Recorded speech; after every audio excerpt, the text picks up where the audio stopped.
Hey, everybody, welcome to the Thursday edition of Winners and Winers Radio. I'm your host, Scott Steehn, lead handicapper at winnersandwiners.com. And I'm your co-host, Scott Reichel, senior handicapper over at winnersandwiners.com. Boom, right there, right on it. Nicely done, buddy. Nicely Thank done. you.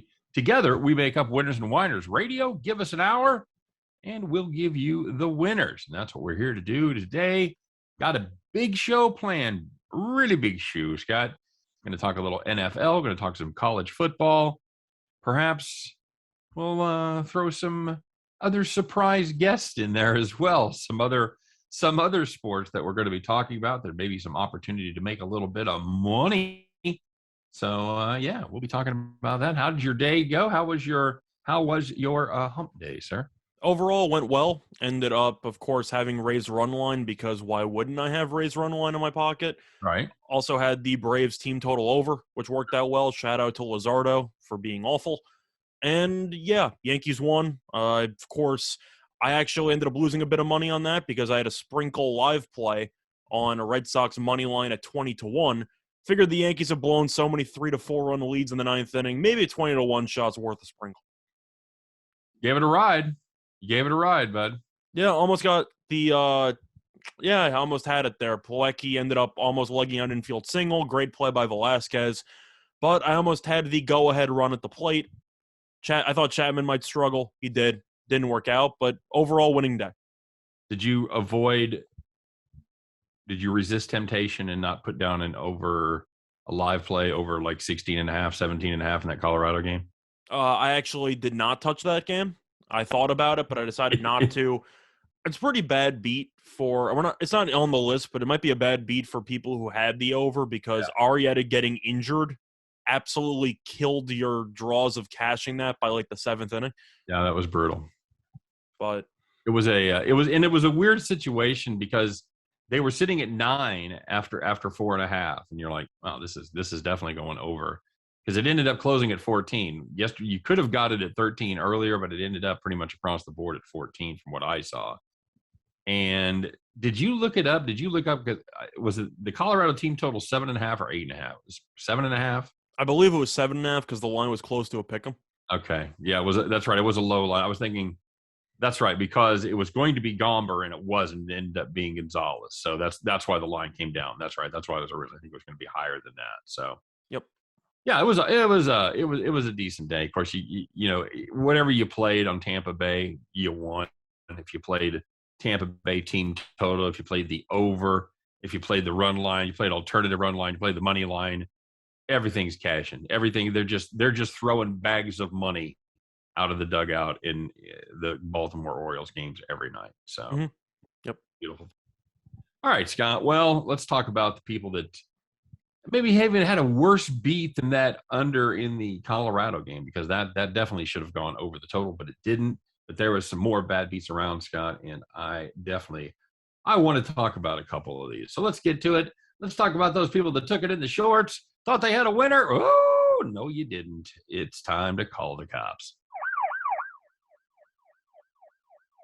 All right, Scott, let's start off in the major leagues. Brewers, Cardinals, if you had the under 7 like we did, that was a pretty good position. It was pretty much an under game the whole way through. Cardinals led 3-2 going into the ninth inning.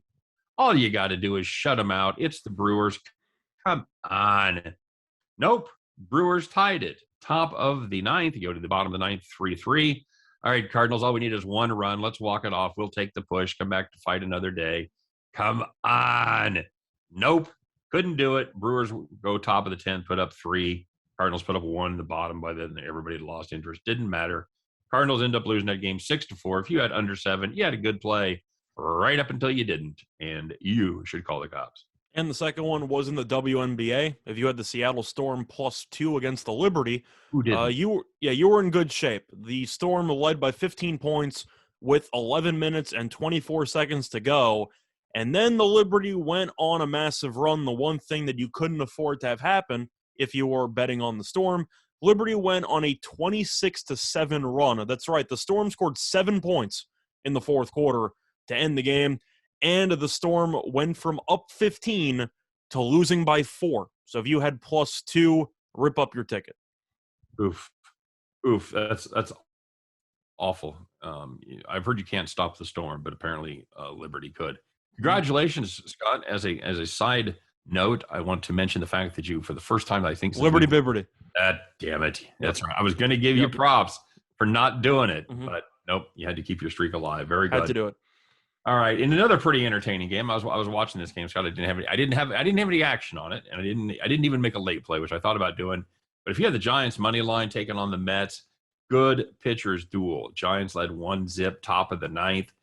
Mets tied in the ninth. Giants did a good job to keep them right there, and they had an opportunity to win it in the 10th.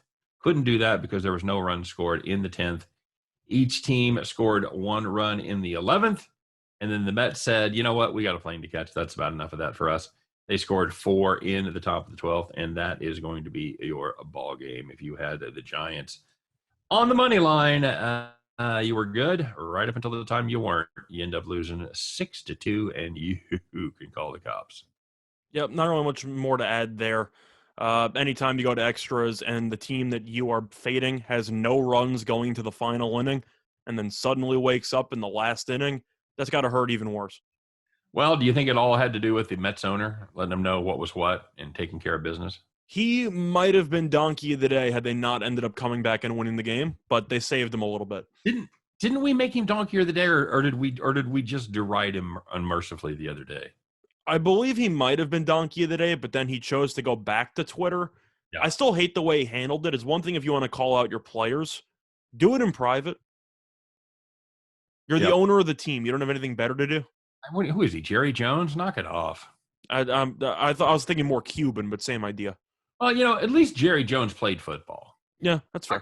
I'll give him that. Well, I know he played. Where do you SMU smaller Arkansas, college? Where Arkansas, he played Arkansas. Arkansas? Yeah, Arkansas. Arkansas. Do you know in Kansas the name of the river is the Arkansas River? Really, I didn't know that. I'm not kidding at all. Of course, I also live in the state that just about 100 miles south of me is Nevada, Missouri.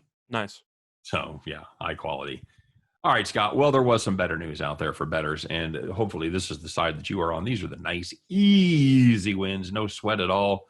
Get out your pillow, take a little bit of a nap if you want to, because you were sitting in the rocking chair. So the first one was actually an afternoon game between the Cubs and the Reds, and if you bet on the Cubs for some reason, you looked like a genius because the Cubs scored 1 in the first, then ended up scoring 4 more in the second, led 5-1 after 2, scored another one in the sixth, scored another one in the ninth. I didn't mention how the Reds did because they didn't score after that, and they ended up losing the game 7-1. So if you had the Cubs on the money line, never in doubt, you led the entire way, and the Reds did absolutely nothing besides roll over. Reds trying to close in on that spot, and yeah, not so much. Scott, if you had the Braves Marlins over 7.5, congratulations, because Marlins pretty much an under team all year long, but not today. 4 runs in the fourth, 3 runs in the fifth. You're like, oh man, we're not going to be on Call the Cops, are we? No, you are not. 2 runs in the sixth. That's your ball game. Just for grins, they went nuts and opened the floodgate as that game ended up 11-9. If you had over 7.5, you'll forget that you were even sweating that for a little while because you were sitting in the rocking chair. And the last one was between the Astros and the Royals. If you had the under 9.5, was pretty easy. 1 run going into the 7th inning. Brady Then Singer. both, yep, Brady Singer. then both teams scored 2 runs each in the 7th inning. But that's okay because that's a total of 5 runs, and that's where it ended. Game ended 3-2. So if you had the under 9.5, as you were mentioning before, Brady Singer looked really good. Yeah, Dealing had it was throwing a sinker. It was just absolutely ridiculous. It was fantastic. So, all right, Scott. Well, let's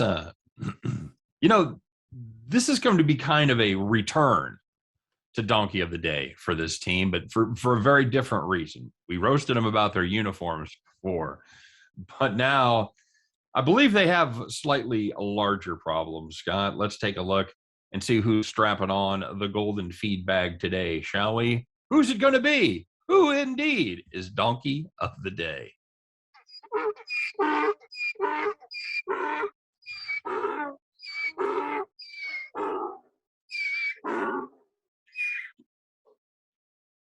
All right, Scott. Well, you remember, what was it, last week when we talked about the new look uniforms, and one of those new look uniforms really stood out for us. Who was that? Remind me. It was the Cornhuskers. The Cornhuskers. That's right. The overalls on their uniform. We thought, well, that is absolutely the dumbest thing Nebraska could possibly do this season. Not so much, Scott. So the NCAA announced, or actually Nebraska announced it. They tried to get in front of it a little bit, but they said that Scott Frost and the Nebraska football team is under NCAA investigation for having unapproved practices last year during the pandemic. They had some off-campus practice activities. That, of course, is a no-no. And at some other practices, Scott, they were using analysts. And apparently you can only have 10 coaches on the field. And the analysts are not on the approved coaches list. So it's kind of nitpicky. But then again, you have an entire department that does nothing but compliance with the NCAA. This is absolutely ridiculous rules violations. Yes, are they silly rules? Perhaps. But you knew what they were. You violated them anyway. So here's my question to you, my young friend. Most of these schools that cheat, they're usually having some success. You think of like your USCs and things like that. But Scott, aren't you, if you're going to break the rules, shouldn't you suck a little less? I think that's a very fair point, and I'm sure that Nebraska boosters and fans would feel the same way, where if you're going to be potentially, I don't want to say forfeiting scholarships, but maybe if you're going to be punished to some degree, you should probably have a couple of bowl wins to actually, replace that or something going on there. But looking at Scott Frost. Not a bowl ban for Nebraska. Yeah, I know, because they're not going to make it. But in general, looking at his 3 years at Nebraska, 4-8, 5-7, 3-5. They might need 20 analysts before they actually have a winning record. Yeah, I think the number one, they're not getting much done at those practices. And number two, maybe they need some new analysts because I don't know what they're analyzing. That's a terrible football team, Scott. And they get their quarterback. And Martinez coming back, right, for another season. I don't know if that's a good or a bad thing for fans because I'm going to say, has he been there like what, 12 years? He's been there for, I want to say 3 or so, but he hasn't been good. I bet you Nebraska fans are rooting for Taylor Martinez to come back. I think they would still take Bubba Starling at this point. He's got all his college eligibility left. So they might take Couch too. Oof. All right. Well, Scott, we're going to turn the tables here a little bit. This is we bandy around the term degenerate every once in a while. And if you're not familiar with that term, if you're new to the world of sports betting, if you're new to us, a degenerate is pretty much, Scott, how would you define it? Somebody that will bet on, I wouldn't say anything, but they'll bet on a lot of things that you and I normally wouldn't. It's somebody that should actually go to a meeting. Yes. A true degenerate is somebody that should go to a meeting. Now, we do bandy around the term a little bit when we see some of these obscure bets and we have a price on them and we like the bet. But I think there's a special breed, Scott. And we're going to reveal it here in the segment that we usually call the odds makers are drunk, but we're going to turn the tables a little bit because in this case, Scott, I think the sports bettors are drunk. All right. Well, as you're no doubt aware, right now, the Little League World Series is going on, and it's sort of a misnomer this season because there are no teams from outside of the United States. It's going to be just teams from the USA involved in the Little League World Series, much like our regular World Series when we don't open it up to any other teams. America arrogant. I don't know why you'd ever get that idea. Anywho, Scott, there are lines available on the Little League World Series. Now, peripherally, I was aware of this, but I'll tell you why it came up because I saw one of the bets. And the line, we can tell everybody because the game will be going on during the day as you download the show, wherever you get in your market. There's a good chance this game's already over, so don't get excited. But there was actually a good play, Scott, and it was Hawaii versus UConn. The spread was Hawaii minus how much? What was the run line on that? 5.5 runs. 5.5 runs for UConn, and you're thinking, how can that possibly be? These are all really good teams. They've made it to the World Series. But as you probably know, or maybe you don't, maybe you haven't been watching it, but this year, because it's just American teams, the top 2 teams from each region will get to go. instead of just the winning team. So UConn was the second place team in the Mid-Atlantic, or Uh, I can't remember if they're New England or if they're Mid-Atlantic, wherever they were. They played it in Bristol, Connecticut. But they anyway, got buried by New Hampshire, if that yes, they helps. got buried by New Hampshire in the final game. I think they lost. What did I say? They lost 12-1? 11-1. 11-1. So Hawaii, they have rolled over the competition out west. I was considering making this play, Scott. I really was. I considered making this play after I started doing some research, but I couldn't bring myself to do it. Is that a bridge too far, betting on the Little League World Series? See, my question for you, and this is going to segue into some sportsbook aspects, because there's an offshore book that has limits on how much you can actually bet on some of the games, and the limit is to win $250. So it's nothing crazy, except for the fact that if Hawaii is 5.5 runs favored in this matchup, the money line's 800. Now, if you're doing the math, that means that you, on an offshore book, can bet $2,000 on a Little League World Series game for Hawaii to win, and that'll pay out $250 of profit. Now, I'm not sure if that's a low or a high for gambling potential in the future, but if you're betting $2,000 on Hawaii minus 800, yeah, to win 250, first of all, you're probably a genius because Hawaii's probably going to win, but that's besides the point. Over under 20.5 people that actually have that kind of money laying on Hawaii. Over. Okay. Over. But not by much. I did 23, 24. I think Hawaii's going to bury them, but at the end of the day, what's the most obscure sport that you'd ever lay that much juice on anything?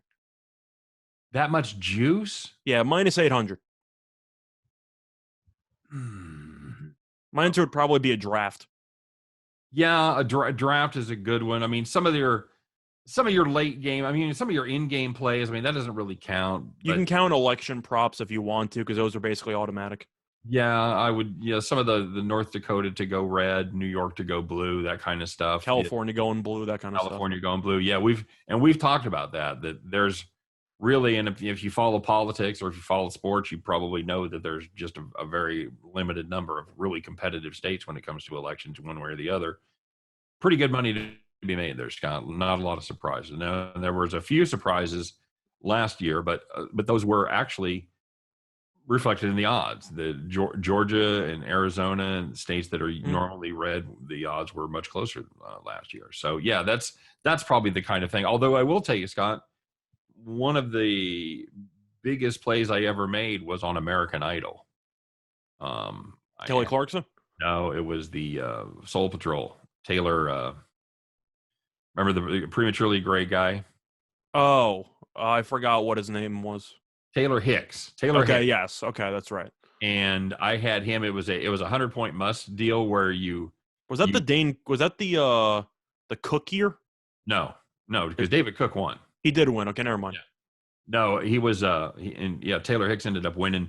But I had him, and then the kid that finished fourth, I had him like way early. I got him at a bargain price when there was like the top 12, and I sold him at 4, because that's what would happen is you'd hold it, and it was like a stock. You'd buy it at a certain amount, and it would either go up or down, and then you either hold it or sell. And at the end of the season, obviously you only got 2 left, so you got to hold on to that stock and hopefully it wins. Because I think he beat McPhee, and could be. Everybody that had McPhee at whatever price, that stock became worthless. And every one of my shares went to $1. So that was one of the most successful sports bets I'd never made, and not really a sports bet. So you know me, I did really well on the election last year, going back and forth on that. So I'm a big fan of non-sports betting. I don't know. I mean, would you feel bad if you've got Hawaii minus 5.5? They've got a 7-run lead. There's 2 outs in the whatever it is, the 7th inning. They bring in the kid just to get him some face time, and he gives up the 2-run homer to Hawaii to win by 5. Would you feel bad yelling at the kid? Would you feel like a schmo when that happens? Can't believe Timmy would give up that 2-run bomb. Right. What are you doing, Jimmy? What's the matter with you? You suck. You suck. I will say this, Scott. I went to see my son play softball. He plays in a rec league, and he had 2 strikes on the batter. Of course, they start with a strike because the count starts at 1-1. And the guy fouled one off, and I yelled to him behind home plate, "Give him the heater, Ricky," which you never hear at a softball game, especially slow pitch. So, all right, goofballs. I want to remind you guys that we're getting off a little tracker, but of course you are listening to Winners and Whiners Radio. Give us an hour. We'll give you the winners. Okay, so now you got to give us 40 minutes because we've given you nothing but entertainment right there. So, um, I think the thing about Nebraska is just hilarious. Like Nebraska, who's going to be next? Scott, are the Jacksonville Jaguars going to be fine for all their prowess? Houston Texans. Oh, another good one. Yeah, perfect. So, Scott, there are some teams that are kind of fading here coming as we approach the home stretch. I speak, of course, the Houston Astros just dropped all 3 to the Kansas City Royals. Padres just dropped 3 to Arizona, and they went 1-5 on their trip to Colorado and Arizona. Jake Arrieta got hurt for the Padres. They're just a game and a half up. The whole season, Scott, we're going, well, that's where your wild card teams are coming out of. That's definitely, it's going to be those 2 teams in the West. Just, I don't know how they're going to finish, but you're going to have all 3. They're going to come out of the West. They're going to make the playoffs. Now, all of a sudden, they're a game and a half up on Cincinnati. Of course, Cincinnati, they're spinning around in circles, shooting themselves in the foot. But is this just a glitch for San Diego with Arrieta hurt? I mean, I don't know if that's a good thing or a bad thing, like you were saying earlier, but are they going to recover, or is it a good time? Is there any value on getting a future on Cincinnati? You got the St. Louis Cardinals 4.5 back. Any of those teams down the line you think are poised to whip that horse coming down the home stretch and make a run, Scott? For me, no. I was kind of hoping Cincinnati would make it closer because of the fact that San Diego went 1-6 out of the last 7 against Arizona and Colorado, which is laughably bad. But Cincinnati losing 2 out of 3 to the Cubs. Are you serious? Not good. They're trying to hand it to you. The Cubs were 1-14 in August. How do you lose 2 in a row? Not a good look. Not a good look at all. So, yeah, just to review, like I said, we've got the Reds game and a half back, Cardinals 4 back, Phillies 4.5, Mets 5.5, and that's pretty much your ball game right there. Any of those teams have a shot if they don't win the division. Obviously, the Phillies are still involved in the division, as are the Mets. The Reds think they're involved in the division. They're not really. There's only one team I'm somewhat tempted by for a little bit of voodoo magic. Go on. It's the Cardinals. Okay. It's voodoo magic. I mean, come on. You always got to talk about the Cardinals being in serious contention in late August, early September. It seems to be what they always do. They find a way to randomly be in the mix. Right. And the Reds are a team that, don't get me wrong, I like the offense, even though it struggled against Chicago over the last couple of games. I can't get over that bullpen, which is also kind of hypocritical because I don't like Reyes at all as a closer for St. Louis. He's fallen apart over the last month. But am I wrong to say that the X factor for the Cardinals is J.A. Happ? Because he's actually been really good for them for some reason. I don't really know why he's been good for them. Well, I mean, how many is it? What did he make? 2 good starts? I think so. Okay. Can we pump the brakes on J.A. Hapless here just a little bit? No, realistically, it's mostly the return of Flaherty. But if you want to talk about the actual rotation somewhat returning to form, Lester, I'm not a fan of at all, but he was good in his last outing. Happ's been good. Flaherty's been really good since he came back. But as a whole, St. Louis is a team that I think is still fundamentally sound. They're good defensively. If they find ways to actually score runs, I trust them more than the Reds because that Reds bullpen is built to self-destruct in pretty important games in September. Yeah, J.A. Happ. I don't know, Scott. Maybe he's one of those guys. Every once in a while you see it. They come to a team, and the pitching coach there, for whatever reason, they've spotted something. They go, "Look, dude, all you got to do is do this, and you'll be fine." J.A. Happ's made 3 starts with the Cardinals. He has given up 3 earned runs in 16 2/3 innings. That's a nice ERA of 1.62. And he has a whip of 0.975. So that is substantially better than the mark that he had before the trade. Any guess what his ERA was before the trade, Scott? 6.8. That's really good. 6.77 was his ERA before the trade after 19 starts. That If I is was going to pick a long shot, I'd go with the Cardinals. I think the Padres will hold on in the end, but I think St. Louis, you can dance at a pretty plus price and maybe have a shot at it. okay. You? I don't hate that. I don't hate that. I'm with you because, of course, there are in-state rivals here, and there's been a lot of seasons where I've roasted some of my buddies from St. Louis, and oh, look, you got the same record as the Royals, and I guess you're not going to the playoffs either. And then all of a sudden, a month later, they went on this, like you said, they go 20-9 or to 21-7 or something, and all of a sudden, look who snuck into the playoffs. It's the Cardinals. So I don't hate it. Cincinnati, I mean, all those teams in the Central are flawed. The Brewers, they're starting to score a few more runs, but they're not a very powerful offensive team.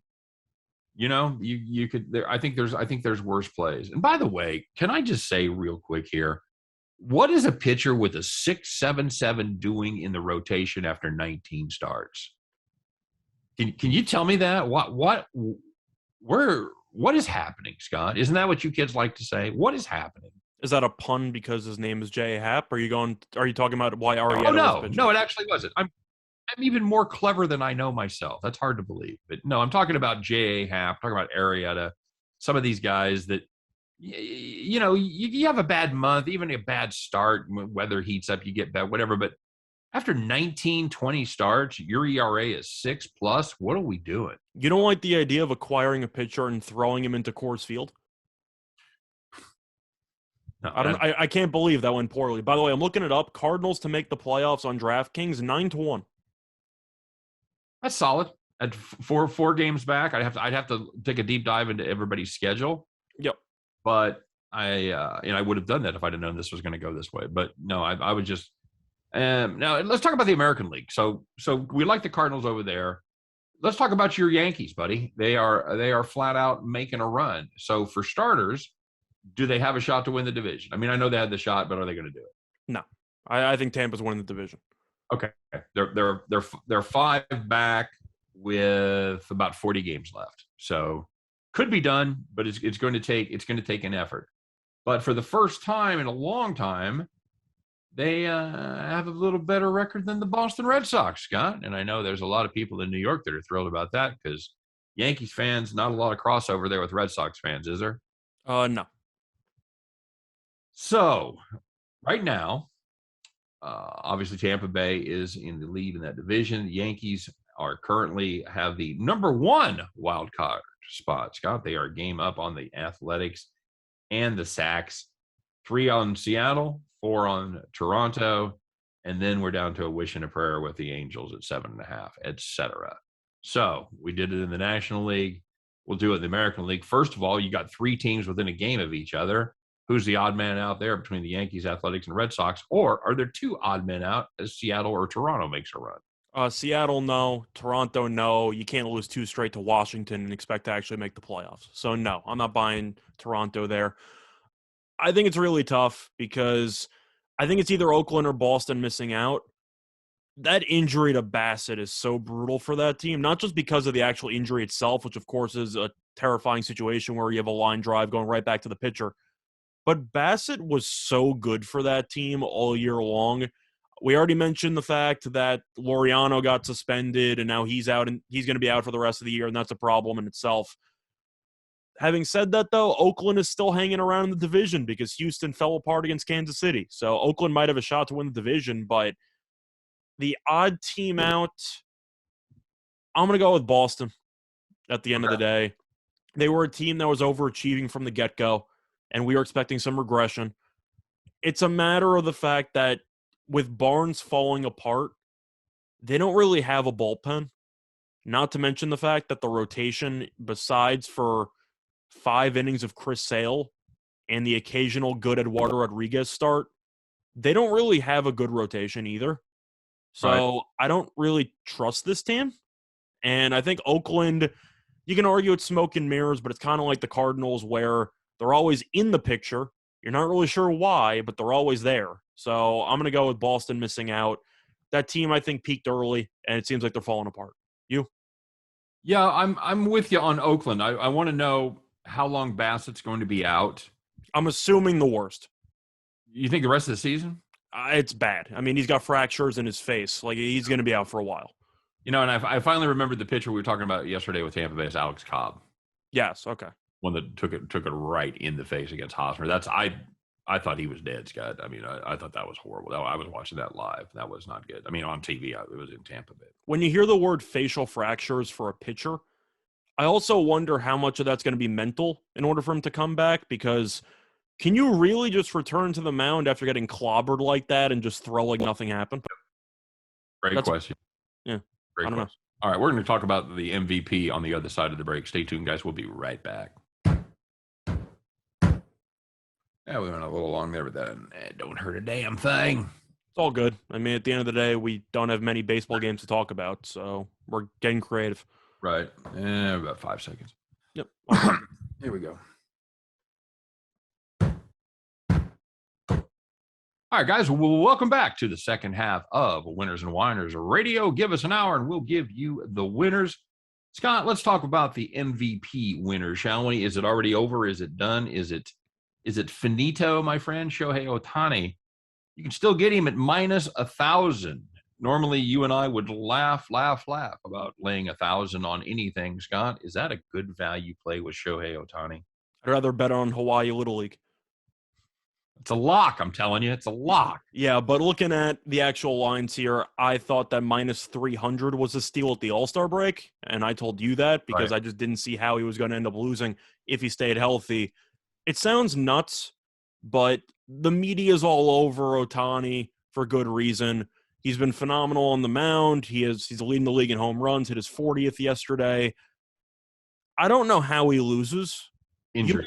You might reach a situation where Ohtani could hypothetically get injured mid-September or even early September. Yes. And he still might win running away because Vladimir Guerrero Jr. needed to have a phenomenal, not just an ordinary, but like a Joey Votto second half type of performance where he's batting like 380 and he has like 15 home runs in the second half and whatever. And I don't want to say that he's done nothing. Maybe it's just media representation and the lack thereof of Toronto. I haven't heard Vlad Jr.'s name in mainstream highlights in 3 to 4 weeks. Oh, are you watching the CBC highlights at 11? I'm just saying nobody talks about him. Like, the media will go out of its way to talk about Ohtani. No, you're right. He's been quiet. Yeah, and even Jack Morris wanted to talk about Ohtani. So yes, he did. You want to give yourself the props there on your minus 5,000 play? Minus 5,000 suspension, cashed in less than 24 hours. Yeah, absolutely. And I agreed with you. I thought the suspension would be less than a week. I thought it's like 3 to 5 games, something like that. Still might be. It's indefinite, so they could. It's indefinite right now, so maybe they're just saying indefinite until the storm blows over. I don't know, but I think it's good value. I think September 7th is the drop dead date. If he's not injured by September 7th, he's good to go. What odds do you think this should be? Because I know minus 1,000 will scare people. This has the feelings of like minus 3,000 or higher. If you could guarantee he'd be healthy, it would be 3,000 or higher. Yeah. The only thing you're betting on right now, if you're fading Ohtani, is an injury. And even if he gets injured, Vlad would need to have a ridiculous final month, and Toronto maybe to even make the playoffs in order for him to have a shot to win this thing. Yep, agreed. All right, so let's talk a little hockey, Scott. Arizona Coyotes are having is it Coyotes or Coyotes? What do you say? Coyotes. Coyotes, okay. All right, that's what I say too, but I've heard Coyotes as well. Are you wolf or woof? You mean what sound? Are you talking about the animal, or what sound does an animal make? No, no. What is the name of the animal? Wolf. Okay, very good. People say the Timberwolves. Yes, Scott. I always made fun of people that said wolf, and then I was watching American Pictures, and he introduced himself as, "Hi, I'm Mike Wolf," and I'm like, "Okay, I give. I'm done fighting that battle." Fair enough. I'll die on that hill. Do you know the dog? Do you know the dog joke? Guy walks into a bar, says, "I got a talking dog here. Can I get a free drink?" I says, "Yeah." He says, "Yeah. Let me hear your dog talk." He says, "All right. What's on the outside of a tree?" Oh yeah, you told me this one. I tell you this one. Yeah, you told me this one. Did I tell everybody else? If you want to, he says bark. Yeah, I've started it now. You can't joke us interrupt this. Okay. It says bark, bark. I guess that's not all the impressive. So what's on top? What's on top of the ceiling? What's on top of the building? Roof, roof. I said, come on, get out of here. He says, all right, try this one. He says, who's the greatest baseball player of all time? He says, Ruth, Ruth. Bartender boots them both out, kicks them to the curb. They get up there. The guy's brushing himself off. He turns to the dog. Dog says, you think I should have said DiMaggio? Anyway, that's my joke for the day. Very good. It's a Yankee for you. Yeah. So they're doing it. The Arizona Coyotes, sorry, speaking of off on a tangent, doing a September tournament. 6 teams. The only players that are allowed to participate are the top prospects from each team. You like it? Is this a smart idea, Scott? Is it a grab for a little more money? You put that on TV. You make a little extra cash. Get some extra people coming into your games. What's going on here? I know you're the hockey guy. You got your nose to the ground of what's going on in the NHL. Tell me about this. I like the idea in principle. I think it's a good way to give your young guys reps while also introducing them to the fan base, because I'm sure a lot of people know that hockey players usually take a year or two before coming up. It's not as bad as Major League Baseball, where you're in the minors for who knows how long. But the issue that you have with a lot of hockey players is the fact that you rotate some guys in and out, but a lot of the young prospects, they play either internationally in the meantime or in maybe a minor league or two, where you don't really keep track of how many prospects are truly in the system.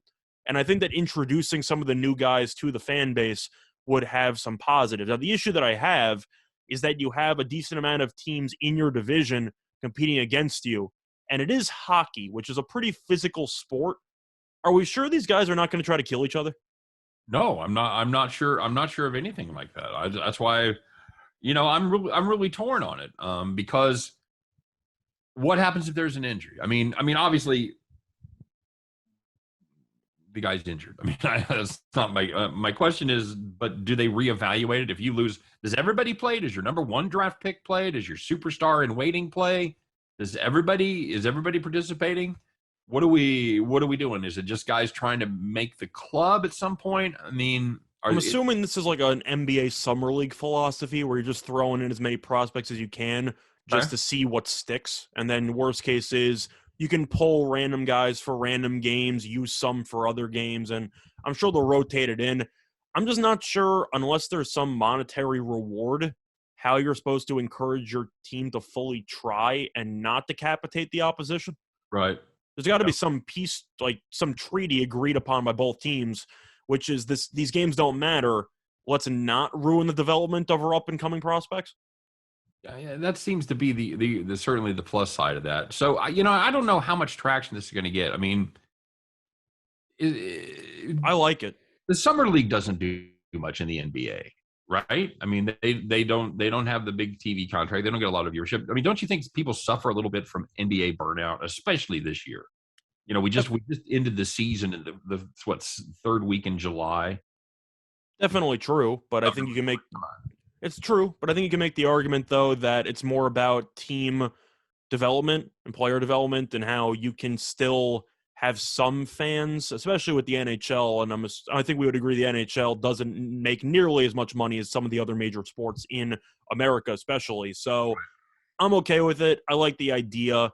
I'm still kind of wondering how the injury risk is going to play a factor and stuff like that. But when it comes to the NHL, I'm fine with some teams trying to reinvent the wheel because the NHL's fallen so far behind in ratings and all that stuff. I think any type of creative idea is definitely worth hearing out. Yeah, and I don't know if it's going to catch on. I mean, obviously the NBA has their summer league. They do it. The NFL, well, they used to have game 4 of the preseason where you'd have all the guys that nobody'd heard of that were trying to, make that 50th, 51st spot on the roster. So I don't know. And, everybody hates that game. So I don't know how much traction. I think it'd be fun to watch in the NFL.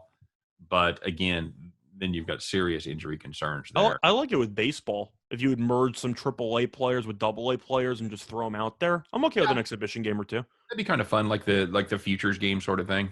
Yeah, except you just do it more than once every year. Yeah. All right. Okay. I'm all right with that. Well, yeah. Anything to give us more sports to gamble on, I'm in favor of it. Yep. Well, all right, my friend. We promised that we'd take a look at a couple of conferences here, and we have yacked on, and I'm gonna take most of the blame for that because I don't recall you telling any jokes, but we are going to take a look first Where do you want to start, buddy? Let's start off with the Mountain West. Okay. All right. Let's start off with the Mountain West, shall we? Last year's champion, of course. Who was it, Scott? It was the Spartans. Yeah, that's right. The Spartans of San Jose State. Very good team. Usually the powerhouse there is Boise State, and they could not get past the Spartans.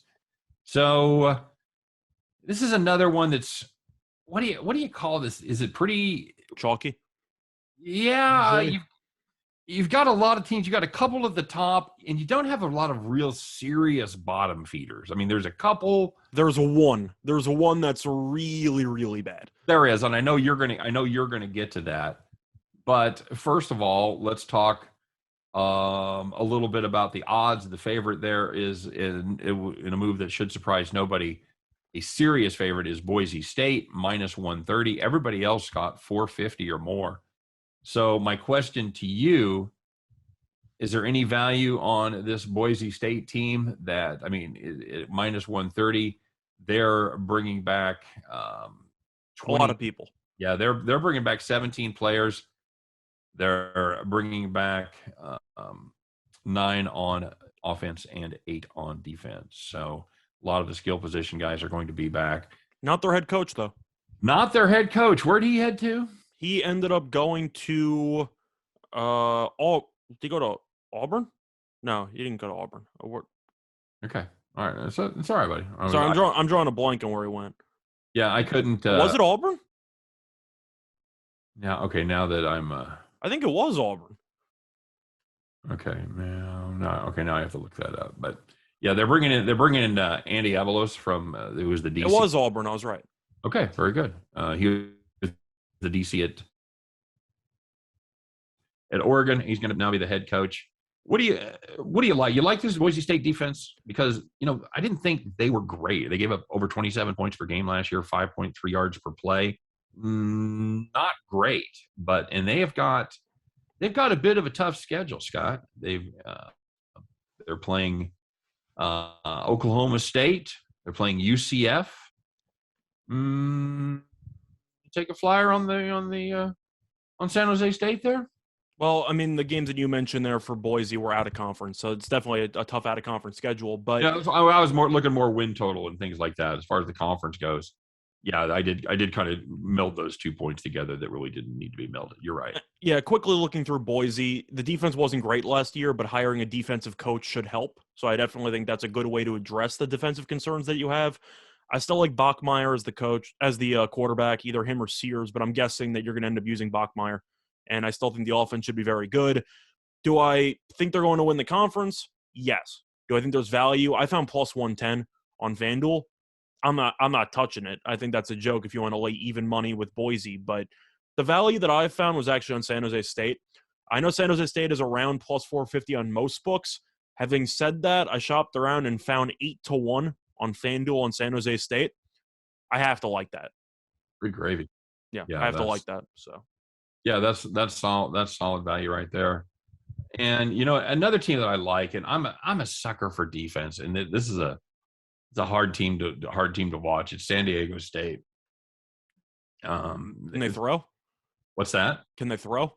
Well, nobody's perfect, Scott. But this is they've won 10 games, at least 10 games for the last 6 seasons. They had kind of a down year last year. They beat some real dogs. They just beat UNLV, Utah State, Hawaii, and Colorado State. And those were three of those were awful teams. So I don't hate them. If you want to take a flyer, I've got them at 10-1. Do you have a better price on San Diego State? I can look briefly, but I can't say that they were ever on my radar for a sleeper. Okay. I really didn't like any sleepers. I guess one question that I do have for you before I actually talk about why I like San Jose State, I didn't include Nevada on my list because I just don't see them winning the conference. Do you have any thoughts on Nevada? I like it. We've got Vegas is there. Reno's a nice city, and that's cool. Yeah. I don't think they're good enough to win the title, but they might be good enough to make it to the conference title game. They've got. I like to watch that offense because when they roll, when that offense gets going, I like them. I think they're too one-dimensional though. They can't run the ball. that's certainly the problem. That's they've got a lot of guys back. They've got 20 starters back. They've got Carson Strong. I don't know, best quarterback in the Mountain West. Would you agree with that? Yeah, I think that's the case. You can make an argument maybe Bachmeyer, but I'd probably agree with you on that. By the way, I see San Diego State at around 10-1 on DraftKings. All right, so yeah, I like that. I don't hate Nevada. It'll be kind of interesting to see because they've got they've got an interesting non-con schedule. They've got California, Idaho State, and Kansas State. So we should know a lot about them before they kick off against Boise State. And that's going to, if we haven't learned enough about them in the first three games, we're going to learn about it on October the 2nd as they take on Boise State. So, all right, let's get official here. Scott, who's your official play? I'm going San Jose State plus 800. That's your official play? Yeah, I think the value is great. Starkel's back. They somehow got the head coach back. A lot of guys back. I like that team. Okay, I'll take the chalk. I'll take Boise State to take care of business as my long shot. I'll take San Diego State. Give me that 1950s style of football, grinding it out and playing Cool. defense. And I'll go very, very quickly on my favorite win total. I like UNLV under 1.5 wins at -110 on BetMGM. 0-6 last year. Each loss was by at least 13 points. They are potentially favored in one game, but potentially decent underdogs to Eastern Washington. So they might be favored in no games. I think they're going to lose to Eastern Washington. This team might not win a game. I'm going with under 1.5. Yeah, it looks like they're gonna be dogs to Eastern Washington, and that's a home game for them. By the way, they're not even playing on the red carpet. Eastern Washington, FCS school, by the way. Is that the hardest place to watch a game? Eastern Washington or Eastern Michigan, which is your choice? I'd probably go Washington. It's really bright red. Yeah, it really is. And by the way, guys, you are listening to Winners and Wonders Radio. Give us an hour. We'll give you the winners. Scott, I'm going to go with New Mexico. I'm going to go under for their win total of 4.5. I just don't see the wins. They've got New Mexico State and they've got Houston Baptist on there. They've got an improved UTEP team and Utah State, and they've got UNLV. They have to win every single one of those games to get to 5, and I think they drop at least one of those games, and I don't see them winning one of their other ones. So I'll take under 4.5 wins for the for New Mexico. Yep, sounds good to me. Bows. Yep. All right, Scott, let's take a look at the Fun Belt here. We've got a few minutes to do this. And by the way, guys, if you're wondering, we're going to get to baseball. We don't have a ton of baseball today. There are just 4 night games, so we are going to touch on them real fast, but we are going to get to the Sun Belt. 2 teams, Scott, is really what this comes down to. It all comes down to Louisiana Monroe. And no, that's not right. It comes down to Lafayette, and it comes down, of course, to Coastal Carolina. Who you got? I'm taking Coastal. Got somebody else? You got App State? No, I'm taking Coastal. At the end of the day, they bring back 19 of 22 starters. Chadwell's still the coach, and McCall, we would agree, is the best quarterback in the conference by far. Levy Lewis does come back for Lafayette. I think he's good, but they lost their 2 best running backs, and I am a little bit concerned that Lafayette, every now and then at the end of the year, seems to have a bit of a dud. Coastal, I just think, is all the momentum, and I think they're really good. I like the value at plus 220. Okay. Yeah, I think they're solid. Coastal is also, by the way, they are my pick to win this conference. I love this team. And I will also take them over 10 wins because I think they've got a pretty easy non-con schedule. They've got the Citadel. They've got KU. At Buffalo is tricky. At Buffalo, well, that's going to be a tricky one. And then they've got UMass. So they've got 3 automatic wins there. Everything else really should go their way. Like I said, the Buffalo, that's going to be a good game. That's going to be a good game. That's the middle of September there, September the 18th. So that should be a fun game. But I've got them with pretty much running the table after that. I think they don't have Lafayette on their schedule until the conference championship game. So you give me 2 extra games to get it done. You give me a conference championship game and you give me a bowl game. Yep, we're going over 10 with Coastal Carolina. Love Grace McCall. Love him. Who you got who for a wild card there? Who you got for a dark horse? I don't really have a dark horse because this conference stinks at the bottom, but Appalachian at around 4-1, I think, is a dark horse technically. Do I have faith in Bryce as the quarterback? No, but if he can look somewhat competent, maybe Appalachian can return to former glory. I don't really see it. I agree with you. I think it's between Lafayette and Coastal, and I'll take Coastal. Yeah, I'm kind of with you. I just don't see anybody else sneaking in there. I like some of these other teams. I like Georgia State. I'm not a Troy guy. I've always thought Troy got a little more heat on them than they deserved. I've just never been a Troy guy. And if I wanted to take a wild flyer, Scott, I might take Arkansas State. Again, they're kind of the anti San Diego State where they don't play defense. All they do is throw the ball. Mm-hmm. They're a fun team to watch, but it will eventually jump up to bite you. But you take a long shot, that would be it. So, all right, my friend. Well, let's take a quick look. Like we said, we mentioned that we only have 4 nighttime baseball games. Of course, the good news is, Scott, we can get to all of them, right? You skip the win totals. What's that? You skip the win totals. Skip the win totals? Oh, yeah. Who do you like? What do you got? I got UL Monroe. I know you want to share this one. Yeah, I got UL Monroe under 1.5 wins at plus 125 in BetMGM. Team went 0-10 last year, lost 9 games by 18 points. This team's just going to be terrible. There's really no other way to put it. The weird thing is, Scott, is they've got some coaching talent down there. They got Terry Bowden and Rich Rodriguez. Rich Rod is the offensive coordinator. Yeah. But they're going to be favored against Jackson State. I'm not sure if they're going to win against Jackson State. That's it. They're huge favorites. They are. I don't trust the amount that they're favored by, but well, it's a look-ahead line, but it's currently sits at minus 24. Let me tell you something right now. If you're laying 24 points with Louisiana Monroe, seriously, it is time for a meeting. I usually say it jokingly. I'm not joking. Don't do that. Do you think Monroe wins one conference game? No. I agree. So I got the under. I think South Alabama is going to be much better. You're giving me plus 125. I have to take the under. I don't know where it comes. I don't know where. I don't know where it would be. Yeah, I agree. I think at the end of the day, once you get past that South Alabama game, I think they're going to be double-digit dogs in every other game they play. If they lose to Jackson State somehow, you can pop the champagne in week 1. Absolutely, it's over because they're not winning 2 conference games. Mm. No question about that. All right, buddy. Let's take a look at baseball real quick, shall we? Yep. Yeah. You know what? Give me your favorite play. What's your favorite night play? So looking at the overall card, I'm looking at the Yankees. I know that they're laying a pretty decent price on the run line. This team's been rolling. Minnesota's been pretty good lately, but the Yankees team is really clicking. And you got a bullpen day potentially for Minnesota against Tyone, who's been really good. I like the Yankees on the run line. Yep, I think that's a very solid play, as well as for me, I'm going to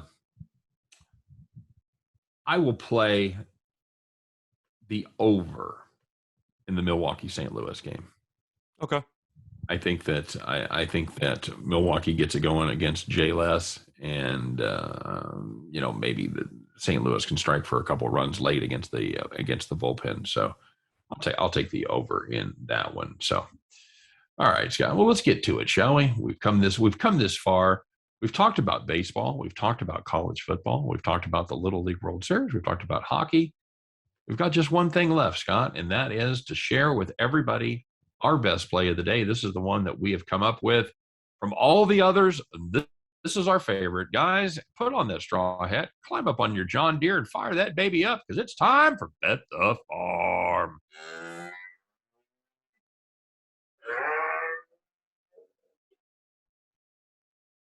All right, Scott, it's me, right? Yep, it's you. All right, we're taking a look in the NFL. That's right, baby. It's preseason. It's Thursday. That's right. Hopefully we won't get dinged for that. We're going to take the Patriots on the money line, Scott. That's minus 120. Why lay the points when you don't have to? No reason at all. Better value just taking the money line. Patriots, pretty good preseason team. Belichick, you always hear him lumped together with all those coaches that don't care about preseason. And what it really means is he doesn't win quite as often in the preseason as he does in the regular season. still better than 500 coach ATS and straight up in the preseason. And they won their first game by 9 points. They've got an actual quarterback battle going there. Eagles, they played horrible football, Scott. We were looking at the stat line of that. We couldn't figure it out how they did it. They held the ball for 18 minutes, folks. 18 minutes. I don't even know how you do that. They only punted 4 times and had 2 turnovers. Held the ball 18 minutes. It's damn mystery. They lost their first game by 8 points. They went 0-8, 0 for 8, Scott, on third down in the first game. Lost the first down battle by 28-10. They lost it by 18 first downs. Like you said, Mac Jones, Cam Newton, got a little thing going on. Of course, it's all Cam Newton. And as far as the public statements goes, Mac Jones having a pretty good camp. It'll be interesting to see what he does. And, of course, in the fourth quarter, Scott, we're going to see Brian Hoyer for the New England Patriots against Nick Mullins. Nicky for the Eagles. Never been a Mullins guy. When you're faced with 2 bad choices, pick the one that's least bad. That's Brian Hoyer. And finally, Patriots, bit of a preseason role lately. They've won 7 of their last 9 preseason games. I think they take care of business. Uno mas times here, Scott. I think they will defeat the Philadelphia Eagles, and that is going to be our Bet the Farm play. Thoughts? Yep, Eagles with a brand new head coach clearly have a lot of work to do because they looked lost offensively in the first game. And New England defensively looked really good against Washington. I expect Philly's offense to struggle, and I expect New England's quarterbacks to look a lot better than Philly's quarterbacks in this spot. I agree. I completely agree. And are you of the camp that you should kind of take it easy in the preseason, or do you look for an advantage, feel you have an advantage, and pounce accordingly? I'm more of the latter. I like to try to take a shot if I actually like the value on it a lot. Of course, I'm sure people took it lightly until they saw the trend with unders in the preseason week 1, and now suddenly people feel dumb for roasting preseason bettors who made a ton of money in the first week of the season. I agree. Yeah, and we've had, as far as I'm speaking, of course, as my clients, we've had really good preseason years in 2018, 2019. Of course, no preseason last year. We're about 500 this year. We kind of got stung last weekend, so we have made good money in the preseason. And the nice thing about it, if you notice, when you get that cash in the preseason game, it spends just like cash from the regular season. Yep, I did see that. So yeah, that's a beautiful thing right there, guys. So, all right, so that's going to be our Bet the Farm play. Any final thoughts for anybody, Scott? Not really. Looking forward to the pretty diverse card, whether it's going to be in regular baseball, whether it's going to be preseason, or even just breaking down some college win totals. It's nice to actually break down a lot of different sports and leagues. Agreed. And we're going to talk a lot about once October gets going. That is a fun time because there's all the major sports are going and there are holes in the line, Scott. Would you agree with that? Especially in college football when you have hundreds of games on. Well, that may be a bit of an exaggeration. Yes, yeah, correct. Including FCS. Yes, there's a ton of games. There's a lot of value because it's a numbers game, guys. The odds makers and the bettors can't get to every game. So there's going to be some value to be had. We're going to talk about that as the season goes on. But is that your favorite time of the year, October, when everything's going on? It's either that or the beginning of March Madness. Yep, I could see that when baseball's just getting amped up there and everything too. So I got you. All right, guys. Well, that's going to do it for this edition of Winners and Whiners Radio. We appreciate you listening. We appreciate you watching. If you're on the YouTube, downloading us on your favorite podcast network, be that Anchor or Spotify, Google Podcasts, wherever. We're everywhere. So thanks for listening. Thanks for being part of the show, guys. Appreciate it. Wish you nothing but the best today on all of your plays. And we'll see you tomorrow on Winners and Whiners Radio. Take care, everybody.